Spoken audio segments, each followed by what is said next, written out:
Кыргыз-Тажик чегарасындагы соңку окуя Баткен районунда катталды. Ош-Исфана автожолу менен кетип бараткан 38 жаштагы кыргызстандык айдоочуга Тажикстан тараптан белгисиз адамдар аңчылык куралдан ок чыгарган. Мамлекеттик чегара кызматы Кыргыз-Тажик чегарасындагы кырдаал туруктуу экендигин, ошол эле түнү эки тараптын укук коргоо органдарынын өкүлдөрү жолуккандыгын билдирди.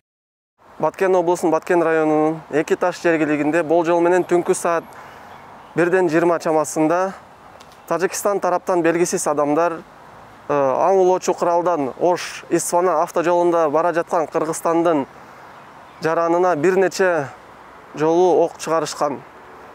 Жыйынтыгында айдоочу октон жеңил жаракат алып Самаркандек айылдын ооруканасына жеткирилди. Эки тараптын укук коргоо органдарынын жолугушу болуп, азыркы учурда милиция кызматкерлери чыр-чатак жерди жана автоунааны кароо жүргүзүшүп, ошо менен бирге тергөө иш-чараларын алып барышууда. Азыркы учурда Кыргыз-Тажик мамлекеттик чегарасында акыбал туруктуу. 31 май күнү Кадамжай районунун Чечме айылынын тургундары менен Өзбекстандын Сох анклавынын Чашма айылынын тургундары булак суусун талашып жаңжал чыгарышкан. Анда бири-бирине таш ыргытып, турак үйлөр өрттөлгөн. Натыйжада эки тараптан 30дан ашык адам ар кандай жаракаттарды алган. Таш атышуулар болуп атат. Биз үйлөрдү ээледик, азыр өдөдөн дагы не кылышты? Аз өтүп мына таштардын үйүнө кирип барып атат. Биздин эл жалга жылды. Бирок өтө катуу неме алгандар, жаракат алгандар бар. Мындай окуялар коңшу Өзбекстан жана Тажикстан менен чектешкен аймактарда биринчи жолу болуп жаткан жок. Акыркысы деп дагы эч ким кепилдик бере албайт. Себеби чегараларды тактоо иши кечеңдеген сайын жарандар ортосундагы чыр-чатактардагы байма-бай катталууда. Мындан улам коомчулуктагы чегараны делимитация жана демаркациялоону тездетүүнү талап кылып жатат. Ал тургай маселени чечүүгө Орусия ортомчу болобуз деген сунушун берди. Бул тууралуу аталган өлкөнүн тышкы иштер министри Сергей Лавров 26 майда жамааттык коопсуздук келишим уюмунун тышкы иштер министрлеринин онлайн жыйынынан кийин пресс-конференцияда айтып, бул сунушун жыйын учурунда дагы билдиргендигин кошумчалаган. Насчет ситуации на границе между Таджикистаном и Киргизией. Кыргызстан менен Тажикстандын чегарасындагы кырдаал биринчи жолу болуп жаткан жок. Биз союздаштарыбызды күч колдонуудан максималдуу түрдө алыс болууга, диалогко барууга чакырабыз. Маселени чечүүгө ортомчу болууга биз дагы даярбыз. Анткени кырдаал канчалык тезирээк жөнгө салынса, ошончолук жакшы. Чем скорее ситуация успокоится, тем будет лучше.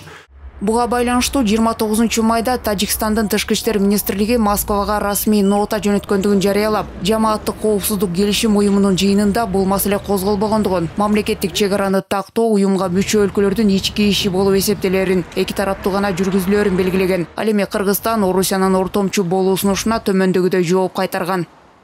Биринчи кезекте Орусия Кыргызстандын туруктуу стратегиялык өнөктөшү болуп келгендигин жана мындан ары дагы кала берерин белгилеп кетким келет. Биз бардыгыбыз ЖККУга мүчө мамлекеттербиз. Эки тараптуу колдоо жана кам көрүүсү үчүн Орусия тарапка ыраазычылык билдиребиз. Кыргыз Республикасы чегара маселесин тараптардын өз ара кызыкчылыктарын эске алуу менен мүмкүн болушунча тез арада тынчтык жолу менен чечүү керек деп эсептейт. Кыргызстан Тажик тарап менен конструктивдүү жана үзгүлтүксүз диалог жүргүзүп жатат. Чегарадагы кырдаалдын курчушуна жол бербөө үчүн калк арасында түшүндүрүү иштерин жана эки тараптуу сүйлөшүүлөрдү жүргүзүү зарыл деп эсептейт.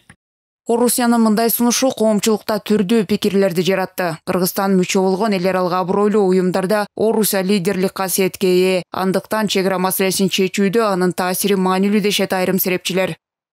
70 жыл союз мамлекети өмүр сүргөн болсо, ушунун ичинде канча жолу биздин Тажикстандын, Кыргызстандын ортосундагы болгон чегаралар бир канча жолу мындай бир кесилип, чечилип, бир кээ бир жерлер бизге өтүп, кээ бир жерлер Тажикстанга өткөн жерлер өтө көп.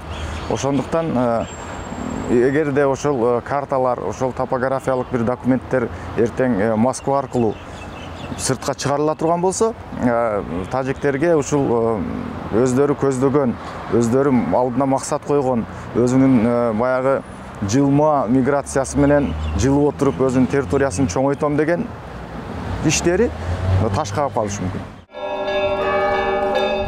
Орусия менен Кыргызстандын мамилеси коңшуларга караганда алда канча жакшы экендигин серепчилер белгилешет. Ошондуктан өзгөчө Тажикстан чегараны тактоодо Кыргыз тарапка жан тартып кетишинен кооптонушу мүмкүн дешет. Бирок Орусиянын ортомчулук сунушуна караманча каршы болгондор дагы жок эмес. Себеби кандай негизде жардам берери так айтылбагандыктан бүдөмө ойлорду жаратат. Эгерде ал архивтерге биргиликте бир топ түзүп киргизиле, же бизди отургузуп алып сүйлөшүүлөрдү ортобузда өткөзөбү, же аскердик базаларды ага да кошо, эми аны Лавровдон сураш керек. Мен ойлойм, биздин деле Тышкы иштер министрлиги ошо Лавровдон тактаса болмок. Сиз баягы жардам берүү, ортомчу болом деген бул эмне негизинде деп айткансыздар. Негизи туурабы, туура эмеспи ошол? Негизи туура эмес. Көп маселелер эгемендүүлүктү өзүбүздүн жерибизди сактайбыз. Бул бирөөнүн кызыкчылыгы, бирөөнүн оюнчугуна айланбайбыз десе, сөзсүз түрдө ал эки тараптуу чечилиши зарыл. Дүйнө жүзүндө деле бүт чек ара маселелери, муну Африкада деле согуш болгон өлкөлөрдө деле болбосо, калган бүт кайсы дүйнө жүзүндө чек аралар чечилген, баары эле эки тараптуу чечилген. Кыргызстандын Өзбекстан жана Тажикстан менен чектешкен аймактарындагы чатактар көбүнчө жер, суу, жайыт талаштан чыгат. Чек араны тактоо иштеринин кечеңдешине кыргыз өкмөтүнүн чабалдыгы жана анын туруксуздугу тоскоол болуп жаткандыгын серепчилер айтып келишет. Каныкей Бозгунова, Бакыт Кошалиев, 5 канал.